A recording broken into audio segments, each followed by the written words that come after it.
नमस्कार विद्यार्थियों, आज हम पढ़ेंगे कक्षा 9 क्षितिज हिंदी पाठ्य पुस्तक काव्यखंड प्रथम पाठ कबीरदास की साखियों का भावार्थ। तो हमारी पहली साखी है, मान सरोवर सुभर जल, हंसा केली कराही, मुक्ता फल मुक्ता चुगैं, अब उड़ी अनत न जाही। इसका शब्दार्थ देखिए। मान सरोवर का अर्थ है मन रूपी सरोवर अर्थात हृदय। मान सरोवर जो है इसका अर्थ है मन रूपी सरोवर अर्थात हृदय को कहा गया है। सुभर, सुभर का तात्पर्य होता है अच्छी तरह से भरा हुआ। जल यहाँ पे जो है, जल पहला तो एक जल ही है, पानी के लिए प्रयुक्त किया गया है। दूसरा जल का जो यहाँ पे अर्थ दिया गया है वो है आनंददायक भक्तिभाव। भक्तिभाव के लिए, जिस भक्ति में आनंद आए ऐसी भक्ति के लिए जल का प्रयोग किया गया है यहाँ पे। और हंसा, जो हंस है वो यहाँ पर एक तो हंस पक्षी है और दूसरा जीवात्मा का प्रतीक है हंस है। अगला है केली। केली का अर्थ है क्रीड़ा करना या जीवन यापन करना। फिर है कराही, कराही का अर्थ है करना। मुक्ताफल, मुक्ताफल जो है वो मोती के लिए और मुक्ता मुक्ति के लिए। मुक्ताफल मोती के लिए किया गया, कहा गया है प्रयुक्त यहाँ पे। और मुक्ता जो है वो मुक्ति के लिए। इसके बाद उड़ी, चुगे चुगना हो गया। उड़ी का अर्थ है उड़ करके। अनत का अर्थ है अन्यत्र या कहीं और। न जाहि का अर्थ है जाते हैं। अब देखिए इसका हम भावार्थ देखते हैं कि इसका भावार्थ क्या है। यहाँ पे कुछ प्रतीकात्मक शब्द भी दिए गए हैं। देखिए प्रतीक क्या है, ये मानसरोवर का मानसरोवर जो है वो मनुष्य के मन का प्रतीक है। और जो जल है वो ईश्वर की भक्ति का प्रतीक है। जो हंस है वह जीवात्मा अर्थात मनुष्य जीवात्मा जो है उसका प्रतीक है। और जो मोती है, मोती, ये मुक्ता फल मोती के लिए और मुक्ता मुक्ति के लिए प्रयुक्त किया गया है। यहाँ पर भाव देखिए, भाव क्या कहता है कवि। कवि कहता है कि मानसरोवर जो है वो स्वच्छ जल से पूरी तरह से भरा हुआ है। सुभर जल, स्वच्छ जल से पूरी तरह से भरा हुआ है। और हंसा केली कराई, उसमें हंस जो है वो केली का अर्थ क्रीड़ा, क्रीड़ा करते हुए मुक्ता फल, मुक्ता चुगे मोतियों को चुग रहा है। वे जो हंस हैं वे इस आनंददायक स्थान को छोड़ करके अब कहीं और नहीं जाना चाहते। उड़ी अनत न जाए, कहीं और उड़ करके नहीं जाना चाहते हैं। इसी के दूसरे अर्थ देखें, इसका दूसरा अर्थ देखें तो कवि कहना चाहते हैं कि जो जीवात्मा है, जीवात्मा यहाँ पे किसके लिए प्रयुक्त किया गया था, हंस के लिए। जो हंस है ये जीवात्मा है। जीवात्मा जो है ईश्वर की भक्ति में लीन होकर के अपने मन में जो है परम आनंद अर्थात सुख लूट रहा है। अब वह स्वच्छंद है, मुक्त है। मुक्त होकर के उस तालाब जो मन रूपी सरोवर है, उस मन रूपी सरोवर जिसमें वह परम आनंद में डूबा हुआ है, उसे छोड़ करके कहीं अन्यत्र नहीं जाना चाहता है। अर्थात वह मन रूपी तालाब को छोड़कर कहीं अन्य स्थान में नहीं जाना चाहता है। अगला जो साखी है अगली वो है, प्रेमी ढूंढत मैं फिरों, प्रेमी मिले न कोई, प्रेमी को प्रेमी मिले, सब विष अमृत होई। यहाँ पे प्रेमी, प्रेमी से तात्पर्य है प्रेम करने वाला। फिरों, घूमता हूँ, प्रेमी को प्रेमी मिले, सब विष अमृत होई। इस होई का अर्थ है हो जाता है। अब यहाँ पे कुछ प्रतीक भी दिए गए हैं। देखिए प्रतीक क्या क्या हैं। मैं, जो प्रेमी ढूंढत मैं फिरो है, मैं यहाँ पे है अहंकार के लिए कहा गया। मैं का अर्थ है अहंकार, मतलब अपने आप को श्रेष्ठ समझना। और प्रेमी, प्रेमी का अर्थ है प्रभु का भक्त। विष, विष मन की बुराइयों के लिए कहा गया है। और अमृत जो है वो मन की अच्छाइयों के लिए यहाँ पे प्रयुक्त किया गया है।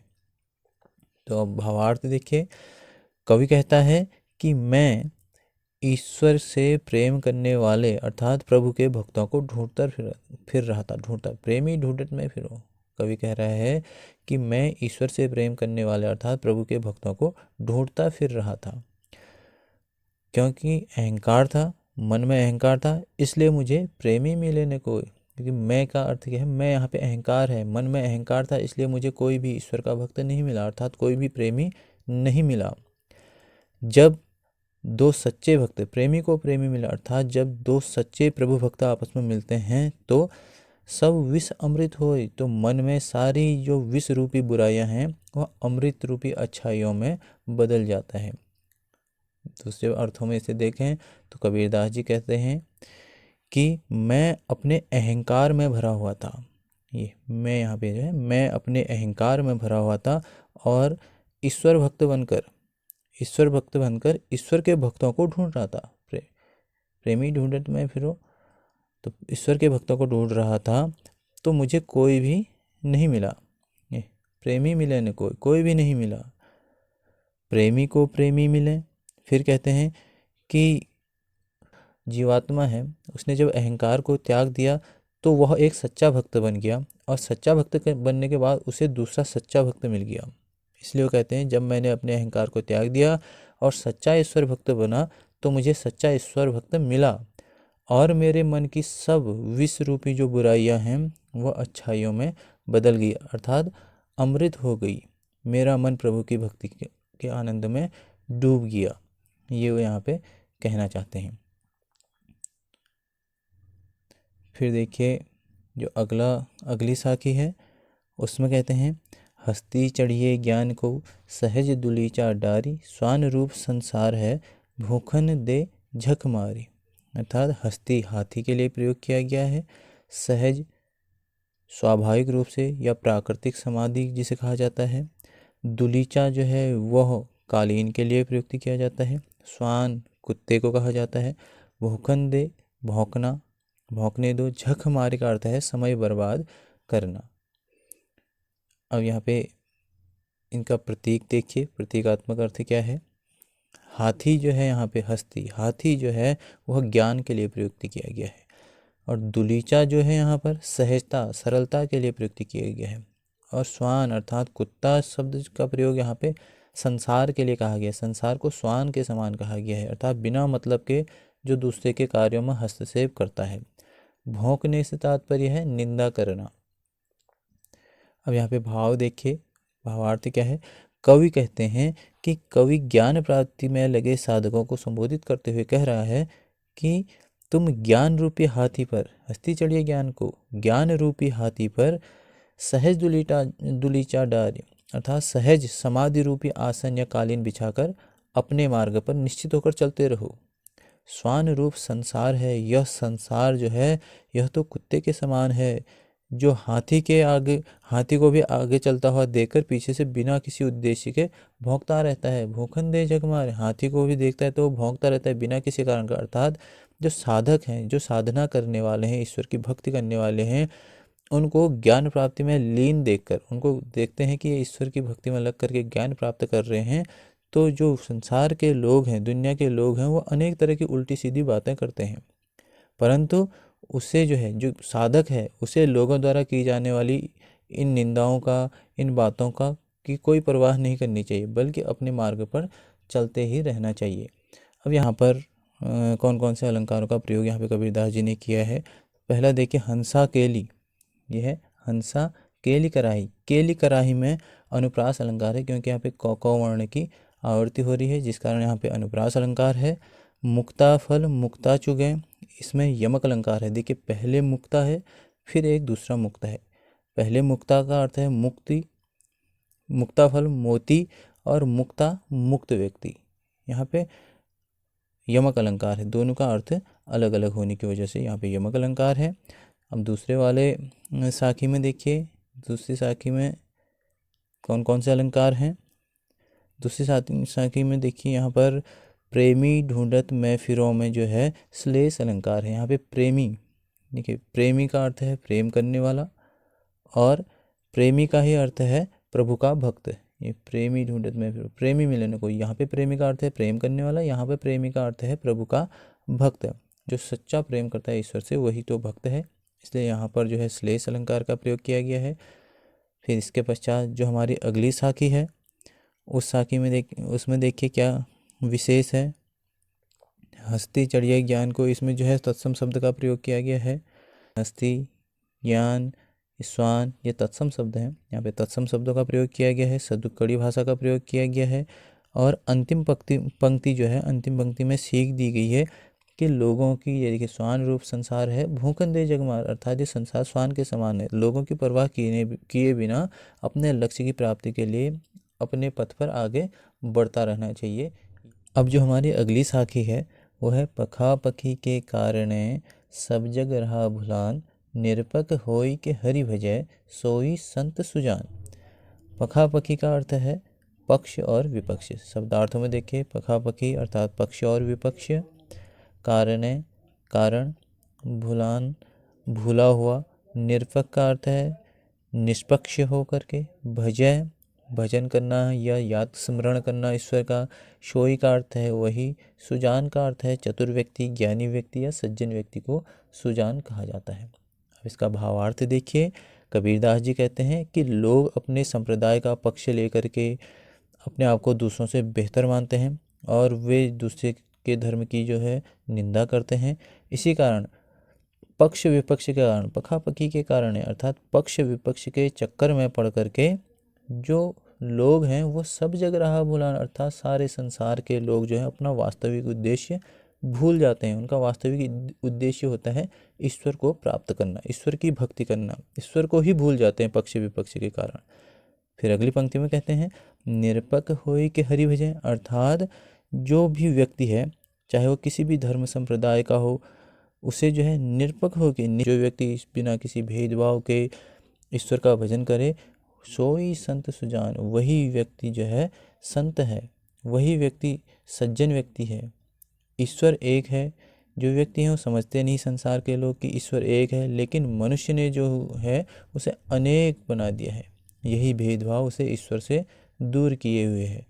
और जो व्यक्ति इस मर्म को समझ जाता है वह ईश्वर की प्राप्ति कर लेता है, यही यहाँ पर कबीरदास जी समझाना चाह रहे हैं।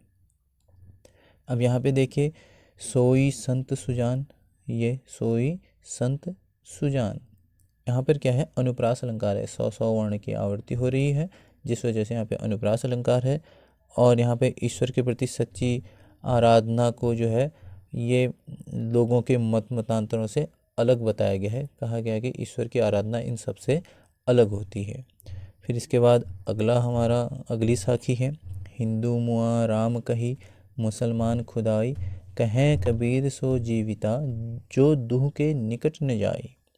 मुआ, देखिए यहाँ पे इसका शब्दार्थ देख लेते हैं। मुआ का अर्थ है मर गए, सो जीवता इसका अर्थ है वही जीता है, दूह दूह का अर्थ है दोनों, निकट का अर्थ होता है पास या नज़दीक, जाय का अर्थ है जाता।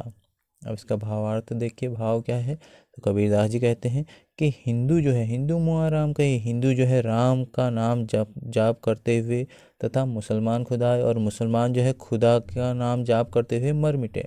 राम कहीं मुसलमान खुदाए, वो मर मिटते हैं आपस में।